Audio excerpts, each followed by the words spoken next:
me wanna holler, go away. I need more peace and hope and love. Where do I find it in this crazy old world? I need strategies, strategies for living radio.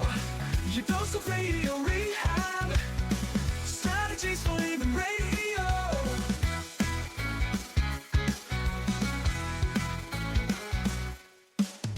Every time I listen, Lauren and David share strategies for living, and it makes me aware. I got strategies for living, strategies for living radio. Your dose of radio rehab. Strategies for living radio. Your dose of radio rehab. Strategies for living radio. Are you ready? You ready for your daily dose of radio rehab? You know, because we all need some strategies, don't we? Ready or not, here we are. Yeah, we are. Hey, folks, welcome.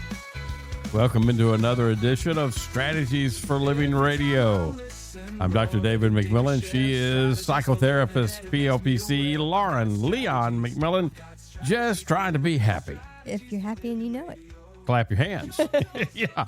Well, you know, is there an art, Lauren, to happiness? Is there a, you know, we all want to be happy. I mean, I think everybody wants to be happy. I think we say that, yes. We do say that. You know, I know, I get what you're saying. By the way some people live their lives, you know, you would wonder, right? Yeah. I think does this person really want to be happy? Right, yeah. I mean, because we have a tendency to get in our own ways a lot. Yeah, We do. I don't think we're conscious of it. No. But, you know, oftentimes we do get in our own way. But I like this idea of the art of happiness. Yeah. Because I guess I could call myself an artist. I think you can. You're a bona fide artist. I do enjoy dabbling in arts of all forms, and I think that's a great way, because when you think about what the art of art looks like, right? Yep. It's about putting in the work. It's about doing a sketch or an outline, coming up with an idea, and then practice. Yeah, it's not about luck. It's not about waiting for the perfect circumstance, is it? Mm-hmm. Yeah. It's about choices. Right. And happiness, the art of happiness, is the same thing. It's about daily choices. And so we're going to talk about some pretty simple choices today. They're pretty simple habits that reveal how people create lives that they truly love. Mm-hmm. And when you love your life, guess what? You're happy. You're happy. You're happy. Happiness follows suit. You're happy, and you know it, and you'll clap your hand. Yeah, exactly. we all will. Folks, thank you for tuning in to Strategies for Living. We appreciate you being here, and we appreciate our sponsors making it possible: the Robinson Film Center, Azalea Cleaners, Pintail Roofing, Oof, oof. Learning RX, the Balanced Life Wellness Center, and Fertina's Delicatessen, home of The Godfather, alligator Italian sausage, and some pretty good muffies too. Back in a moment with the art of happiness. What are the habits that people who love their lives do? We're talking about them today on Strategies for Living.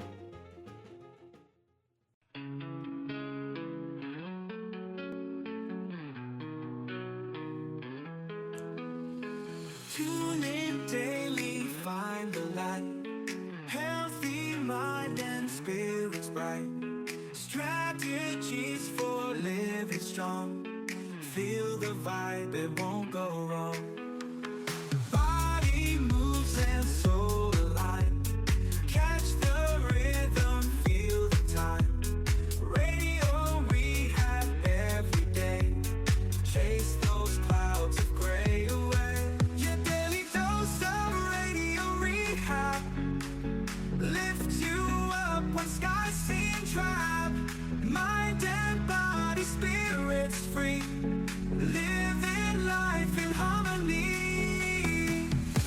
And welcome into Strategies for Living. Lauren Leon McMillian, David McMillian. So, are you one of the lucky few? Yeah. Some people believe that, hey, you know, you just have to have some luck, because happiness happiness is elusive, and it can feel that way sometimes. You know, it does. Sure.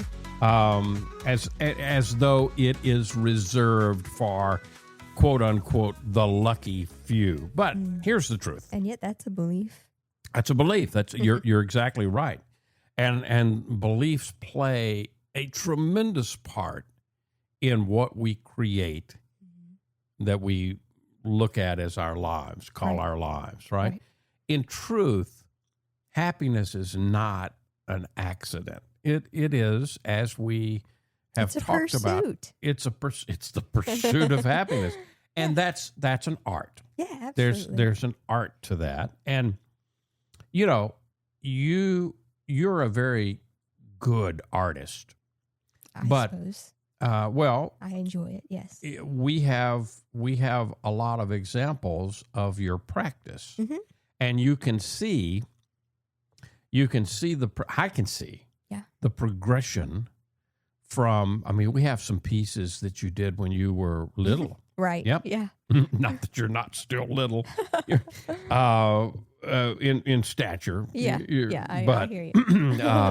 You know, the thing is, what did you do with your art? You practiced. Yeah. Well, and it's interesting that you say that because I can remember, I guess I was late high school, maybe early college. I can remember having this sort of aha epiphany philosophic moment within myself where I said to myself, I want to, and I still aspire to do this, by the way.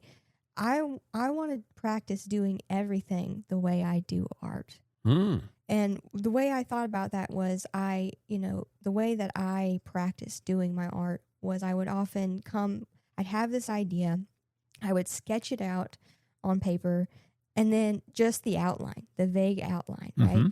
And then I would leave it for a minute, and I'd come back to it, and I'd fill in some details, and I'd get really close and personal until I was sick, and then I would move away from it again. Okay. And it's this process of going in, filling in details, and then stepping back and looking at it in a different way. And that was important. Because seeing it with different eyes. Yeah, because one of the practices that I picked up actually as a kid when I was doing actual, physical art, painting or drawing or whatever, was to hold the picture up to a mirror. Okay. Because it gave me a totally new perspective on what the piece was looking like. And I got totally different ideas about what needed to happen or where I wanted to go with it next. And so I can remember thinking about it, when I came up with this idea that all of life, I want to practice that way in terms of going in, really working diligently on filling in some details, and then making the time to step back, look at it in a different way, and then this process of in and out. All right, so listen to what you're saying. I mean, listen to really what you're talking about here. You practice, then you refine it, yes, and then you live it daily. Okay, that's right. I mean, so again, that's art, and it can be practiced, it can be refined, it can be lived daily, but most of us don't develop the habits. And so there are some pretty simple habits that you can observe in people who genuinely love their lives.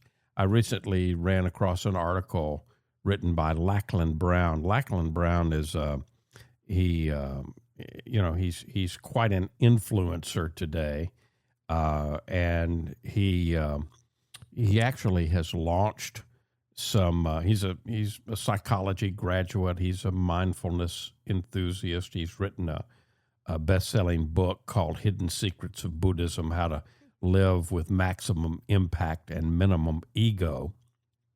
And he really is about blending the best of Eastern wisdom with modern well-being practices. Okay. Yeah. And he's founded some digital publications that people will probably know.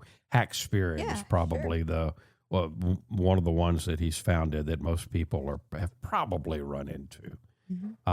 And so he made an observation of, okay, well, happy people, there are 8 simple habits that he has been able to observe in people who genuinely love their lives. And, these people don't rely on grand achievements, they don't rely on perfect circumstances, but they cultivate happiness Right. in the ordinary moments, right? Yeah, it's about creating, setting out the intention, and purposefully creating with each moment that arrives. There's the art, Yeah, right? yeah. There's the It's art. about taking whatever medium is presented before you and making something beautiful out of it. Yeah. Yeah. I mean, that's one of the things with art, right? I Mhm. mean, that you can really appreciate is the different mediums Mhm. that can be used, And right? I would challenge us this. I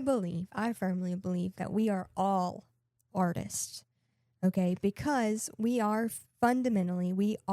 light. That's all we are. Yeah. Right? And so anything that we do, anything that we say, create, and whatever it is, we are creating with light.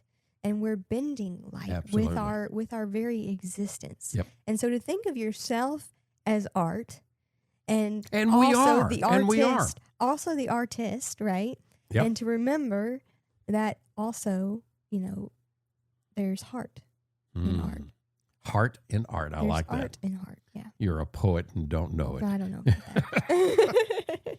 All right. So, what are these habits Okay. that many times might feel like this is elusive, but these habits are habits that we can all do Mhm.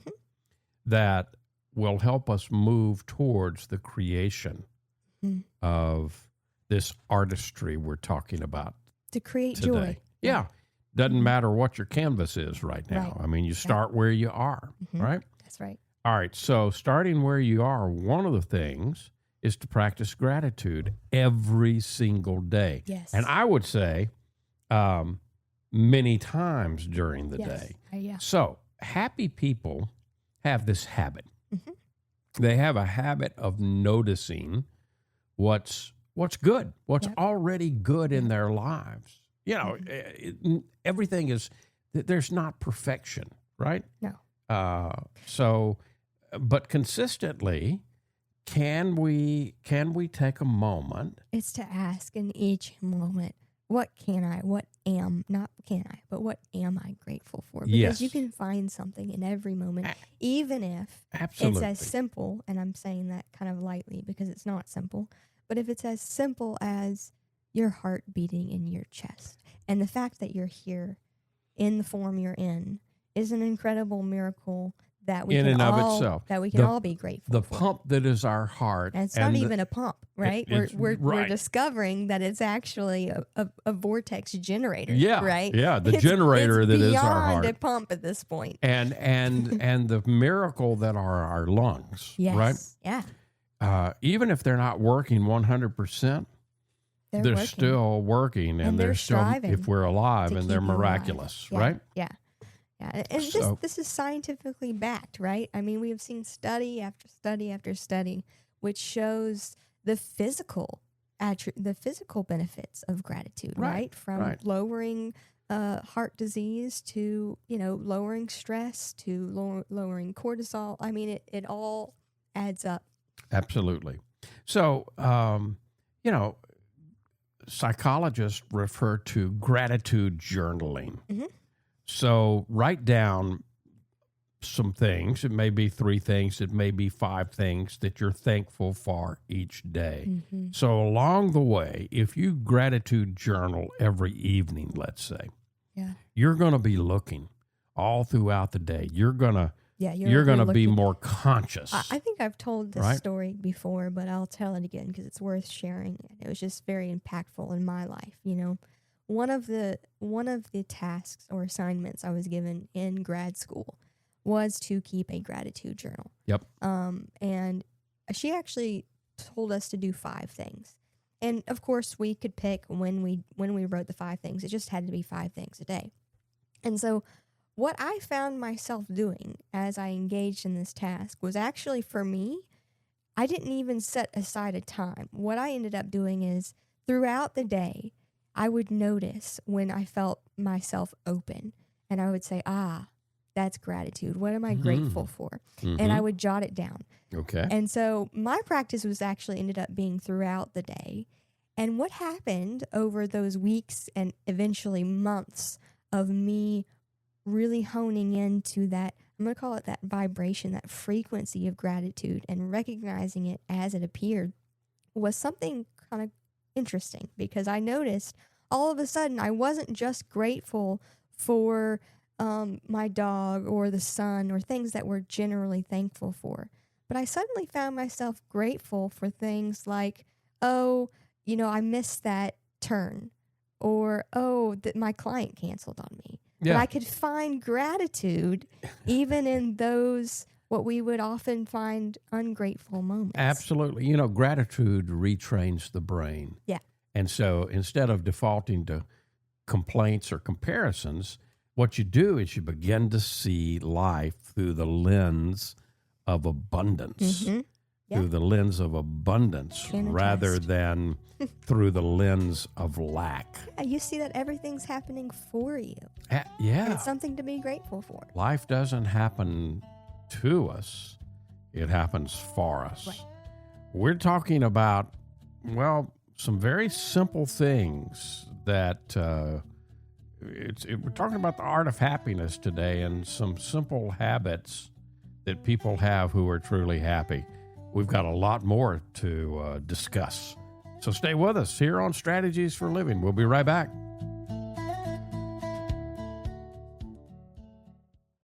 We all have problems every day. We all need help along the way. We need strategies for living. Radio. And welcome back. Welcome back into Strategies for Living Radio. Lauren Leon McMillian, David McMillian, talking about the art of happiness today.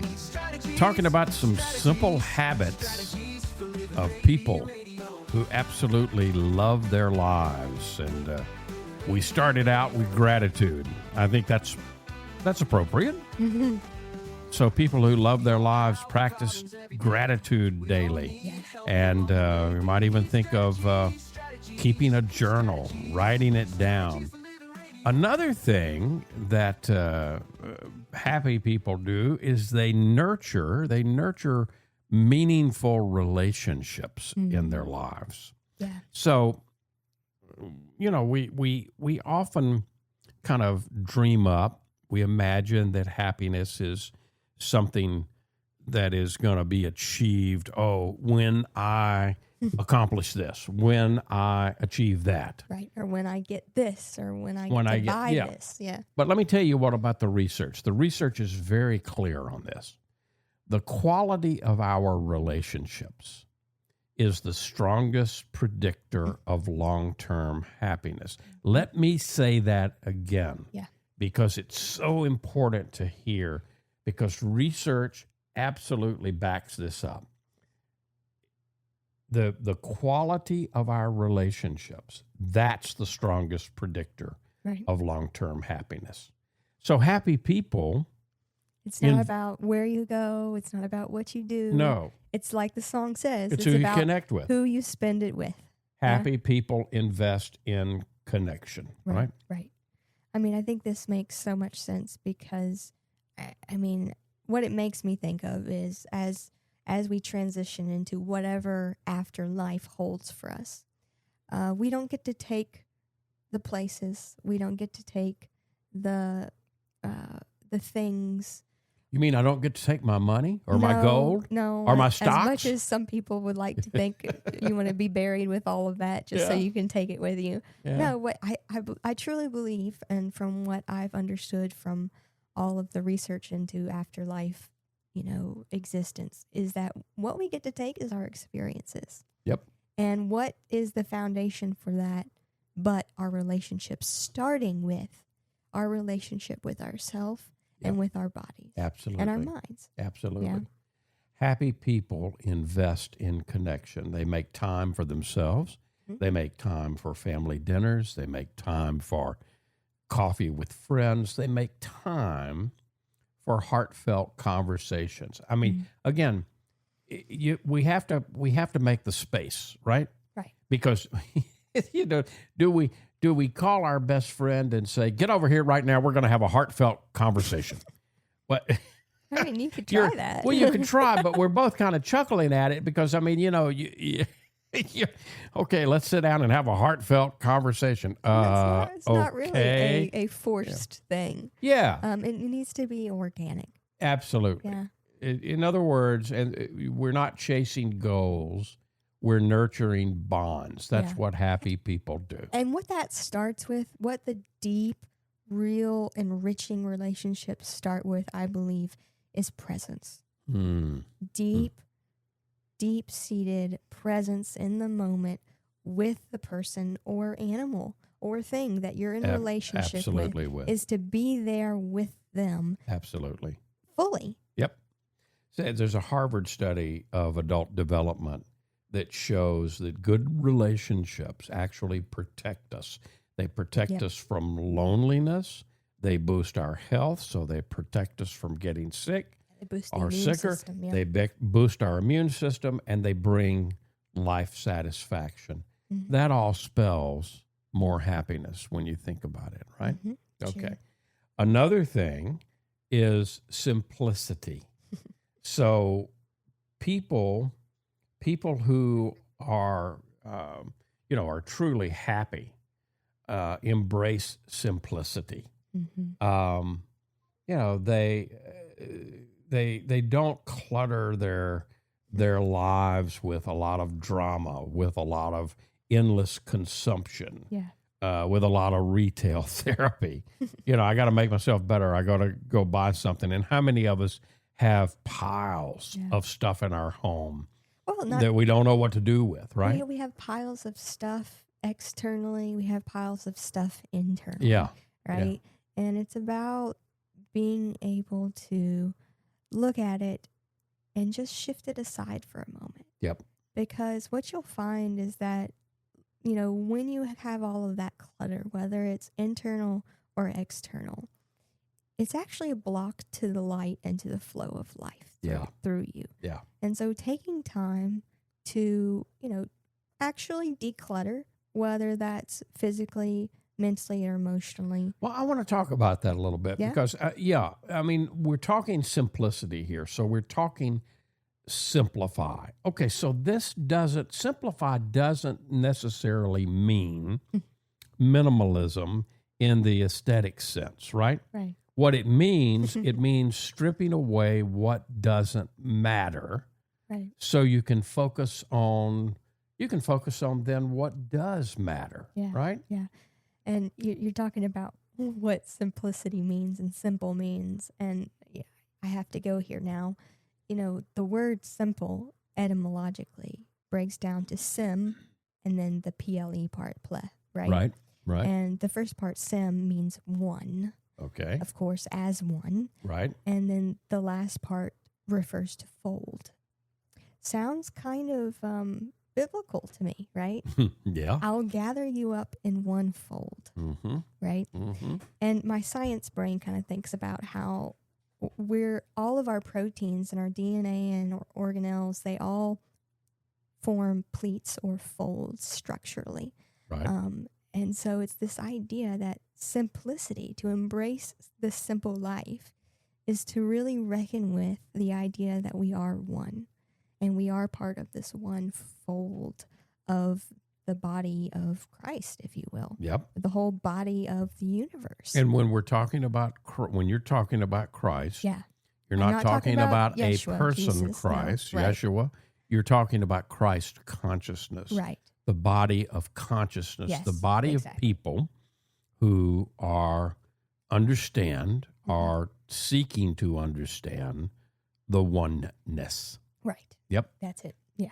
And that's the simple life, is to seek that in all things. And what that means, whatever you need to do in your life to reflect back to yourself that you are, and we all are part of the oneness, that's what simplifying means. Absolutely. It means to push aside any distractions or anything that blocks you from being one with your neighbor, one with everyone, and everything. One with your people who share your street, your neighborhood, Yes. your city, Your community, your community, country, your state, your country. our world. Yeah, there you go. Yeah. And that's very different from chasing more, Mhm. because people who are truly happy understand that chasing more rarely is going to bring us peace. Right. I mean, it's not about When are you going to get off the hamster wheel? yeah, yeah. That's what that beckons. Owning fewer things that you have to worry with, spending money consciously, creating space in their schedules And stillness. often gives a deeper sense of joy and a deeper sense of freedom. Mm. To me, that spells happiness. Yeah. Yeah. Okay. Another another thing is they live mindfully in the present moment. Okay. That's the artistry. That's happiness is never, ever, ever, ever, never found in yesterday or in tomorrow. Mm. We can't find happiness in yesterday. We cannot find happiness in tomorrow. Where is the only place that happiness is experienced? In the now. Now. Yeah. Right now. Where everything else is experienced. Yeah, in the now. The ever present now. Right. And so those who love their lives make mindfulness a daily habit. Mm. Now, it's not just that there's not just one way to accomplish this. No. I mean, you can meditate, you can do centered prayer, Mm-hmm. you can do mindful walking. You can bring it into, I argue, you can bring it into every moment of your day if you so choose and are devoted enough to practice. Yeah. And, We did a program yesterday on just breathing, right? Right. Yeah, the simply pausing to breathe when life is getting overwhelming can be a form of mindfulness. Mm-hmm. So it's not a one thing, right? No. I mean, I always go back to the old Eckhart Tolle, right? If you're doing dishes, do the dishes. If you're doing laundry, do the laundry. Mm. And what that means is don't go catch yourself if you're out wandering mentally or emotionally somewhere else from, as Carla McCormick would say, from where your butt is, because that's what Yeah. mindfulness Yeah, is, right? yeah. Is to be where your butt is. That's it. That's that old philosopher Carla McCormick. Oh, you know what mindfulness does? It actually shifts us from autopilot, which we're on a lot of the time. Yes. So it shifts us from autopilot into presence. And when we're present, ordinary moments, they could be washing the dishes, like you said. They could be sipping coffee or tea. Yep. It could be hearing children's laughter or anybody's laughter. It could be simply just feeling the sun Yes. on your Oh my skin. goodness. All of that can become extraordinary. Yes. So one of the central teachings of the Hidden Secrets of Buddhism, the book that I mentioned before, is how mindfulness can free us, can liberate us from regrets and worries, which allow us to find joy right now. Mm. And why wait?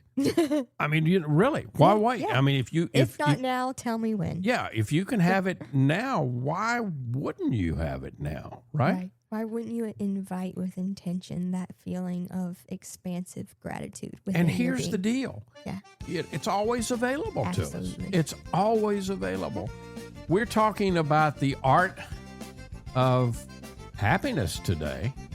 And what are the things that happy people, what are the traits and the They clap their hands, so I'm told. if you're happy and you know it, you will. We'll have more when we come back here on Strategies for Living. Stay right where you are. We'll be right back.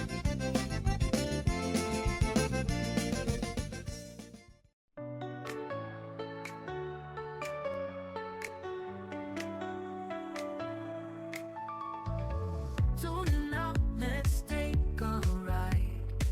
Healthy mind and heart open wide. Every step with spirit as our guide. Here on Strategies for Living. Mind, body, spirit in the groove. Relationships smooth as ocean waves. Let's connect and let's improve. Strategies for brighter days.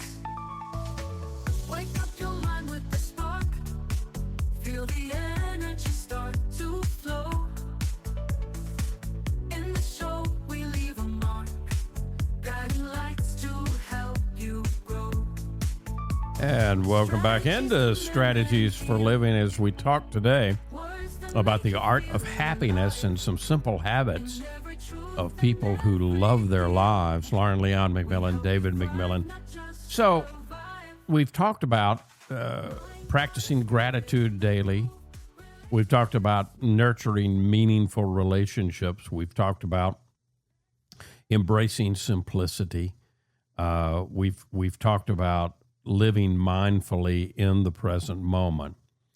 Another thing that happens is these folks really focus on growth, not on perfection. Yeah. Right? I think that's a big one for happiness. Happy people don't waste their energy trying to be flawless. Instead, they see life as an ongoing process, a process of growth. And so when mistakes are made, inevitably they will be, they view those as opportunities to learn. Mm-hmm. You know, what can I gain? And when challenges come up, what can I gain from this instead of why me? Oh, yeah. And so psychologists identify that as a growth mindset. And what it does is it helps us to be resilient and curious and hopeful. And so life stops being a test that we've got to pass and becomes a journey to explore. We work with a student. Yes. And we continually this is one of those things try to focus this student on, you know, get out of the mindset of you're going to have to pass a test. Right. There's no pass, fail. There's no right, wrong. What's important is the learning. Mm-hmm. What you're growing, you're learning, and there's not we're not going to give you a multiple choice test. The proof in the pudding will be how you live your life. Yes. Right. But yeah, we all get indoctrinated into the school model.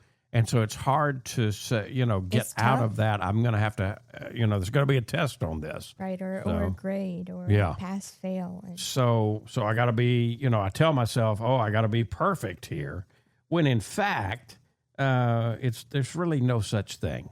Right. Another thing that is cultivated is kindness, Lauren. It may sound simple, but kindness is one of the most powerful habits of happiness. Yes. Acts of kindness, whether it is just simply holding the door for someone else, or sending a message of support, or just doing something volunteer-wise. Yeah, paying for the person in front of you's meal, Or smiling at a stranger. I was leaving the radio station one night. I was, I didn't want to make dinner, and I pulled up to Wendy's.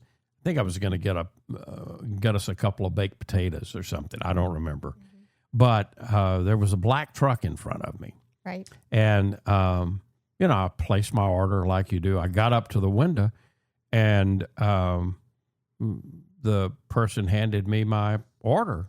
And I said, well, how much do I owe you? And they said, the person ahead of you paid for you, paid for your dinner.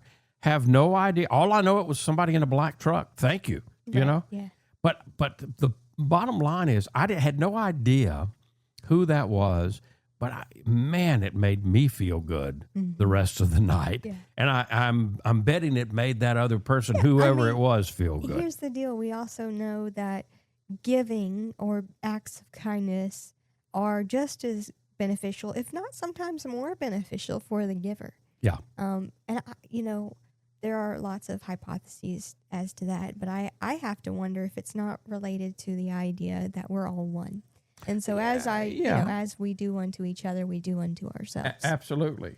And the research shows that helping others releases endorphins. Right. And that endorphins are sometimes called the helper's high, right? Yeah. People who regularly practice kindness experience lower stress and a deeper sense of connection. Yeah. Boundaries. Ooh. People who are happy set boundaries. Loving your life doesn't mean saying yes, yes, yes, yes, yes to everything.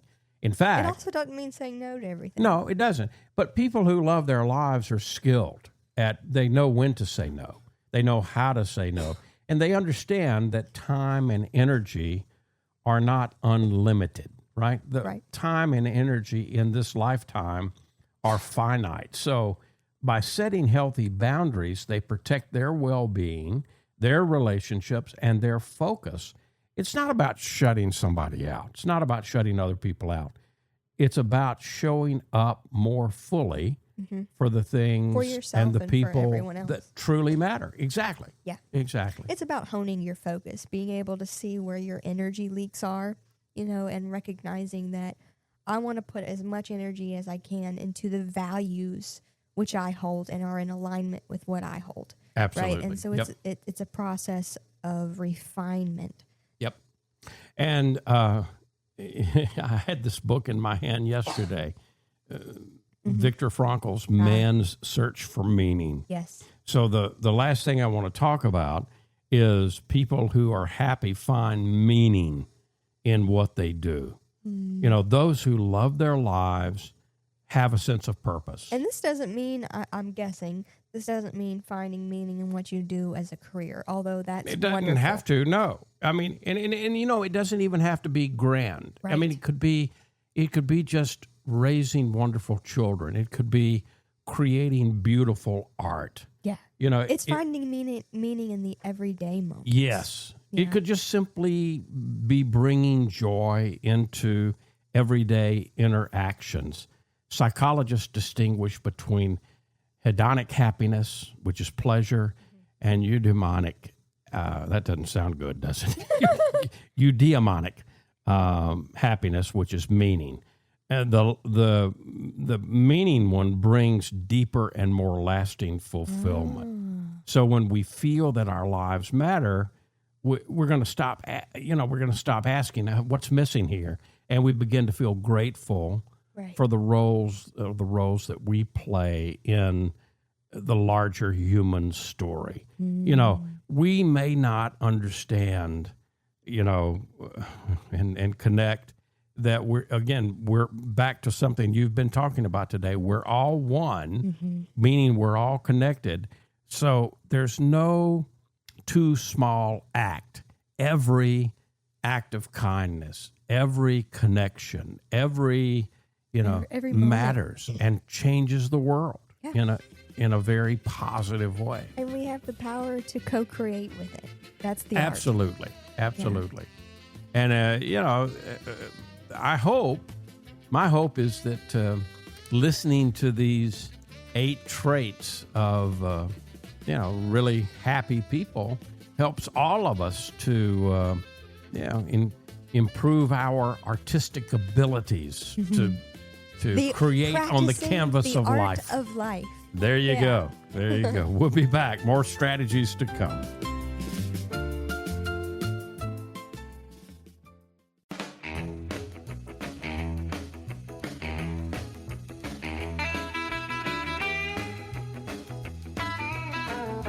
And just like that, time seems to just fly by when you're having fun. Welcome back, folks. Welcome back to Strategies for a Living. I hope you did have fun today, and I hope Strategies for Living helps all of us understand that learning, growing, can be a lot of fun. Absolutely. Yeah, play with it. Enjoy life. Absolutely. I mean, I've said it so many times on this program. If I live to be 105, hope I do. If I live to be 105, I want to remain a curious student, right up, to the final curtain. Yeah. Yeah.